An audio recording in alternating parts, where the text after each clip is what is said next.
Hi everyone, I'm Morgan, and today I'll be telling you about an article based on the cultural studies theory.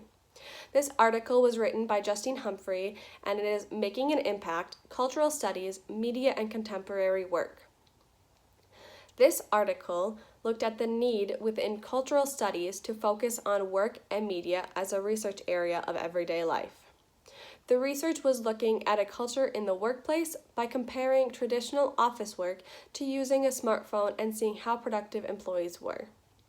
In this article, the author stated that in Australia there was an increase of paid work and that Australians were working harder according to the 2008 Australian Work and Life Index.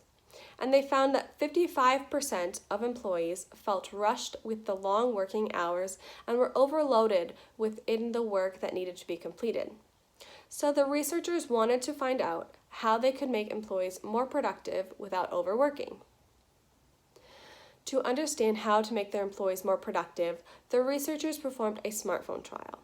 And this research was done in 2007 to 2008, so about 10-ish years ago. For the staff in the smartphone trial, their smartphone became their main source of information and communication within work. So this is where they could answer emails and business calls, but it did not mean they were stuck in their offices. And the researchers hoped this would make the employees more productive by being able to use their smartphones to answer any questions or emails instantly and on their own time. However, they found two things as the main results. The first was that using the smartphone led to a breakdown of the divide between working life and personal life. So this meant that instead of having a set 9 to 5, they would work outside of those hours and they would continue to do work and continue to keep working even if it was their time off, that they didn't have to do any work at all. So even if they got an email at 7 p.m. at night, they would still answer that and still continue to work even though they weren't technically getting paid for it. So they always felt like they had to be focusing on the work even if they weren't in their working hours.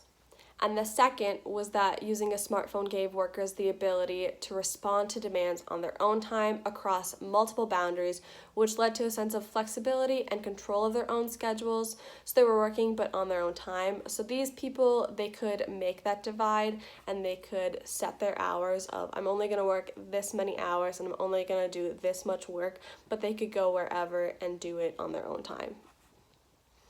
So based on the research, this acted as proof that workers were committed extra time to their work and their presence in their offices, so they were working overtime. So for the smartphone trial, there was an increase of mobility of where work could get done. However, it didn't mean that there was more productivity in the work that they were doing.